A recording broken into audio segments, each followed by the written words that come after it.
Hello friend, I hope you are well. My name is Makara.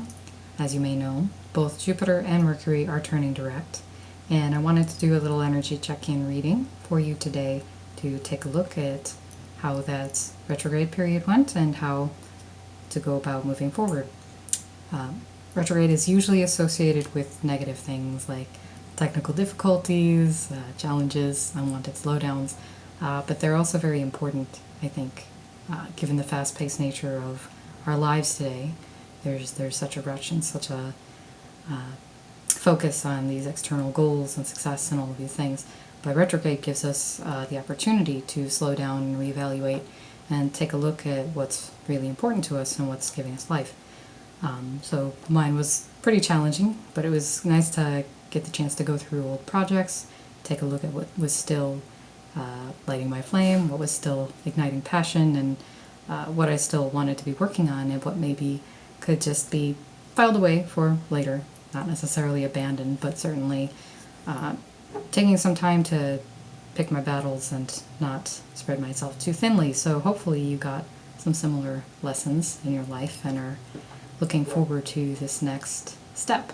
So I am going to do a traditional tarot reading. Well, semi-traditional, it's a little bit nuanced. This is going to be from the Shadowscape Tarot from Stephanie Law, and it's going to be a different kind of spread than I'm used to. It's called Dream Come True. It's a 6-card spread, so we're just going to follow the guidebook because I thought that premise sounded pretty cool. And after the tarot reading, I'm going to do a oracle card pull from my deck, which is currently available on Kickstarter. If you're interested in backing it, that would be really great. I'd like to see this thing get produced. But we will pull a word of advice from the Fable oracle, and there will be a special surprise at the end as well.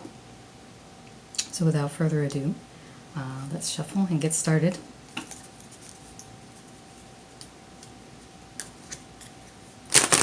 Spirit, we ask that you give us insight in this time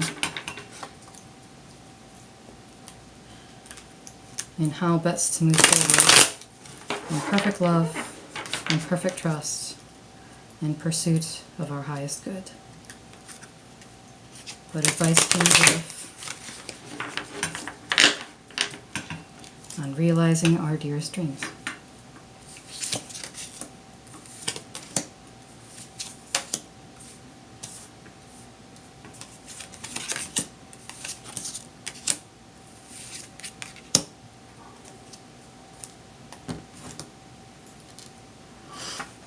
So, the first position card is the strongest aspect. So this is the most pronounced truth of the goal that you have in mind. And we have the Emperor. So that's reading very clearly to me as the goal of the energy is to be sovereign, to be autonomous, to be independent, to be in control, and to have, a positive, powerful influence on life, to be able to take confident steps forward. The second card is a helpful energy, one that may be available to you is what it says, something that might be in the surround that could come to your assistance. And that's the Three of Wands. Beautiful imagery here. I'm not sure how well it'll focus. I will post an overall shot afterwards, but it shows a figure looking out from a little peninsula cliff with a fox seated beside them. I don't know if that's the sunrise or the sunset. But to me, the Three of Wands already speaks of helpfulness or of assistance, and it's in that helpful energy position. This is, a fiery, positive, directed energy.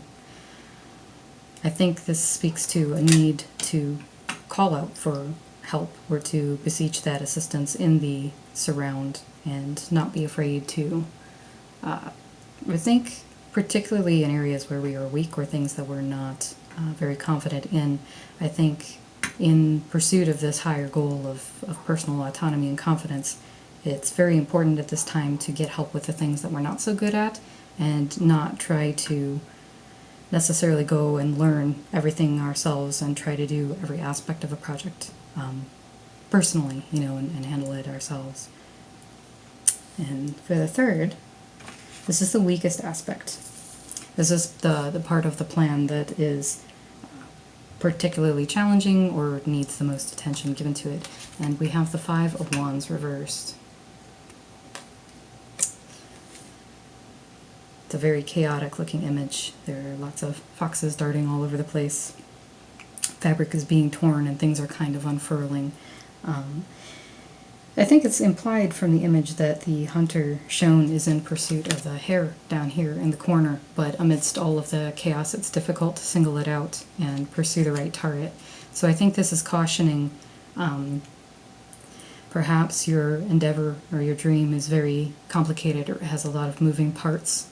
There's a lot of things to keep track of, and it might be easy to get lost in the complexity of it and the chaos of what's going on.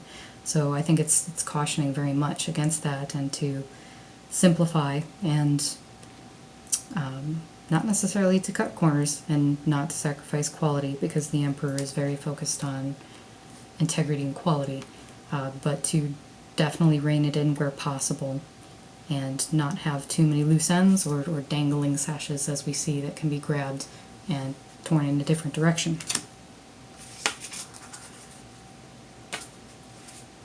So the fourth and fifth position represent the to-do position. These are two steps that you can take to make progress. So they're things to pay attention to when you're actually sitting and planning. And we have the King of Pentacles, who is the OG businessman. I think that's speaking immediately to making sure all of the administrative and technical things are well organized and tended to. Anything in the plan that requires, in particular, like attention to monetization or to anything legal, technical, anything like that. Make sure to dot all the I's and cross the T's, and if that's not something that you're strong at, either look for assistance in your environment, perhaps pay for someone else to do that part or get assistance with it, or be very methodical with your planning and make sure that you are accounting for everything. Accounting is the word that I'm getting the most. Especially in creative endeavors, sometimes that's the most difficult thing to account for, because you're caught up in the creation of the thing, not the marketing, the advertising, the getting lost in the reeds of all of the things that comes with. But you want to make sure then, if it's something that's not your strong suit, that you're getting that help, or that you're staying very organized with it and breaking it down into manageable pieces. So also on the to-do list we have the Ten of Cups, which is a beautiful card. Tens usually refer to the completion of a cycle or the culmination of a cycle. So in the watery realm and the emotional realm, this is the overflowing, this is the outpouring. So something I think it's indicating to do is to be very full and complete with the emotional expression, to really pour as much of yourself as you can into it to get that fulfillment. And if you're not getting it from, the project itself, making sure to attend to those emotional needs throughout, so that you're not, emptying yourself, so that you're not burnt out in that way or feeling some emotional disconnect. I think this is indicating to me that this is something very personal. I think all of us coming off of this deeply reclusive period need to, I wouldn't say invest in a big project per se, but maybe it just works out that way. Maybe there has been something that you've been working on over the course of it that has been a big emotional investment, and so the caution there would be, not to become so entangled that you lose the objectivity of the King of Pentacles. You need to be able to walk in both of those realms, both the water and the earth, to be practical, but also very genuine and very emotional about it. I think authenticity we need most of all, after what all of us have been through. And so for 6, for the outcome card, It's particularly poignant, timely, maybe a touch ironic. We have the Fool, which is innocence and represents the need to take a leap, take a risk, and to just go for it. Very beautiful imagery of birds and ribbons. Imagery of flight. It's interesting, usually the Fool is depicted about to wander off a cliff, or like being oblivious or unaware, but the figure here seems quite a bit more empowered and secure, albeit very blissful and whisked away in the moment. Beautiful flight imagery, getting a flight of fantasy. So perhaps you've felt that this dream of yours is very idealistic, or very much that flight fantasy, and it has been very difficult to bring it to this practical level, to get the practical application and the groundedness that you have been looking for to achieve. So between the three energies, the dream of the Emperor, the dream of that secure, realized, whole, embodied power via the earth element and sovereignty and autonomy, and making that strong foundation to support the lofty dream. So beautiful. That's kind of fun. I like that format. I like the triangular. As I said, I'll post up a photo. And now I'm going to pull for you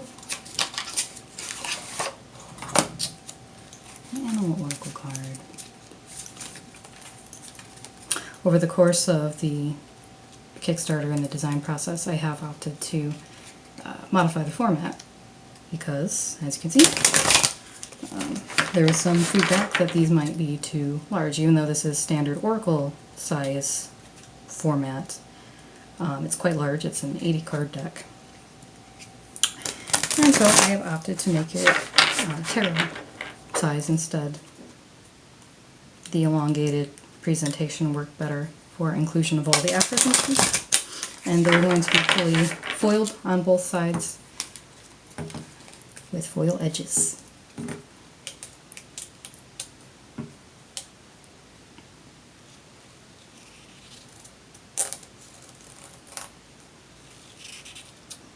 What wisdom do we need now to realize this dream?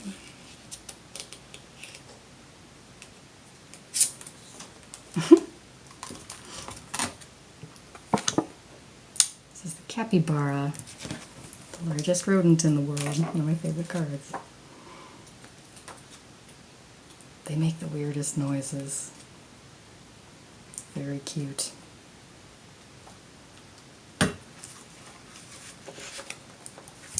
So the capybara is confidence and freedom from fear. And the aphorism is fake it till you make it. I can't tell you how many times I've been told that. Fear is the mind killer. We are biologically beholden to the effects of it, but we can break down that association by gradual exposure to the things we are most afraid of. If we have nothing to fear but fear itself, the best policy is to take it on as often as possible and to try to check everything off our list of potential triggers in order to be as free as possible. But sometimes this cannot be done because our mind creates such abstract and irrational anxieties, such as imposter syndrome. It's possible to be more afraid of success than failure. Our mind is both our greatest asset and worst enemy. So we have a couple of options. Either we can avoid situations that might set us off, including holding ourselves back from potentially gratifying endeavors because we might then be expected to keep performing at that level and we are afraid of falling short. Or we can become divested from the outcome completely and live in the moment. Finding enjoyment in the process itself is a really great way to avoid anxiety over future possibilities without sacrificing positive outcomes by failing to participate in our own lives. Taking a come-what-may attitude and being as involved as possible in the sensations of the current experience can spare us from discomforts of both past and future. And really, now is all we have control over, so that's where attention should be intently focused. In the wild, capybaras are a perplexing creature. They get along with everything and have a uniquely carefree demeanor, even around caimans who by rights should be chewing on them instead of hanging out. Not everything is automatically out to get you. Even enemies can potentially become friends. Confidence that everything will work out for our highest good, and releasing the need to have all of the answers, will ultimately grant us freedom from fear. That all kind of went together nicely, didn't it? That's an example of how the oracle cards can synergize with other classic tarot or other divination systems, and they come in the 4 elemental suits. That was an earth element card. Each has a helpful aphorism, like the fake it till you make it one, which will be printed on them as well. This is air, fire, and water. And in addition to the individual interpretations, meanings, which I have written, if you do a spread concerning multiple cards, after you take the total of the elemental representation of the cards within that spread, there are resolutions which are listed out by order if you had the most fire cards, then air cards, then water, and so forth. So you can look up and get a little story at the end of the sum total of the elemental energy of the spread that you did. So thank you so much for joining me today. I did also want to do a little teaser, perhaps. Dare I? Should I? Why not? Let's live a little. This is another deck that I have in development.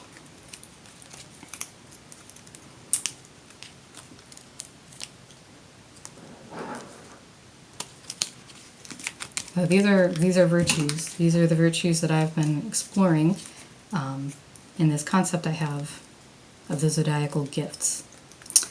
It seems to me that in every possible matchup and combination of us humans, there are certain virtues, certain things we deem important which we are trying to gift to one another. Lessons and resilience and adaptation that we are trying to share collaboratively in this game of life to help each other win.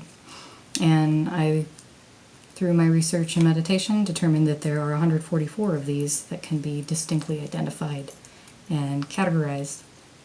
And I thought it would be really cool to explore those in a deck. My ultimate goal is to have this be potentially gamified, or have there be some sort of meaningful play game that either 2 or potentially more people could engage in, or that this can be used as a mode of relating to one another. And so I'm currently working on the rest of the set, but I had half a mind to perhaps offer up the set as it is. Each of these also has a parable. They're a little bit different flavor perhaps than the ones offered in the Fables. The Fables are kind of meant to have more of that satirical or ironic twist, or have some sort of humor to them. And these are meant to be much more matter-of-fact, much more stated. I like to think of it perhaps as, fables being something that your father would say. It would be kind of fatherly advice.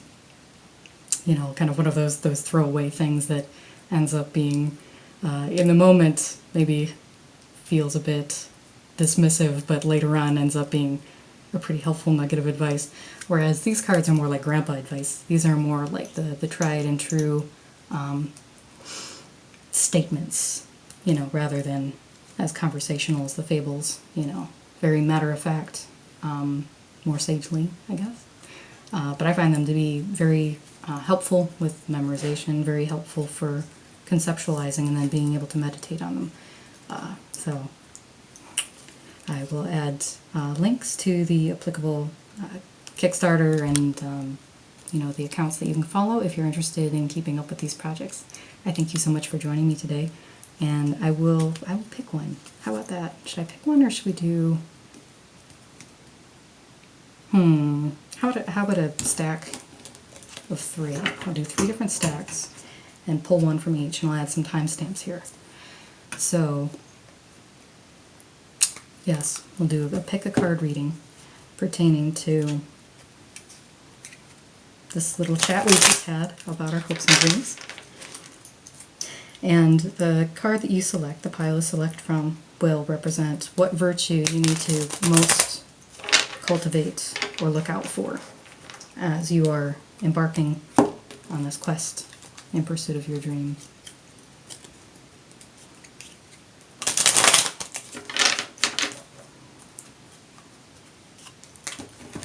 So I'll cut the deck.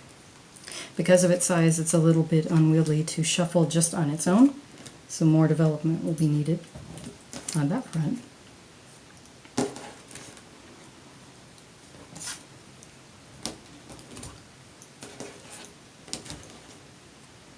Here we have stack 1, 2, and 3.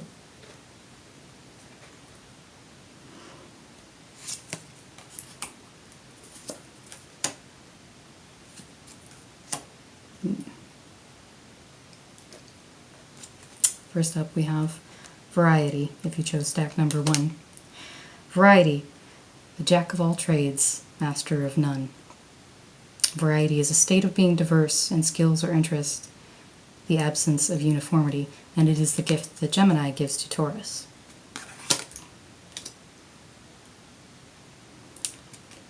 Those who chose stack number 2. It's validity. Seeing is believing. Validity is logically plausible or factually sound, credibility or cogency, and it's the gift that Pisces gives to Gemini.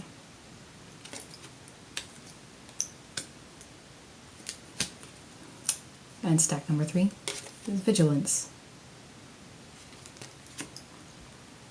Who watches the watchers? Vigilance is surveillance for danger, attention to surroundings, caution, and heed. Taking a very critical look at what is truly gratifying and fulfilling, and paying the most attention to that, and applying the principle of Occam's razor and really valuing simplicity, and with a very keen, discerning eye, determining what is worth giving more attention to and what has become like busy work or what has become too grindy. So thank you so much for joining me today. I hope you have a lovely rest of the day.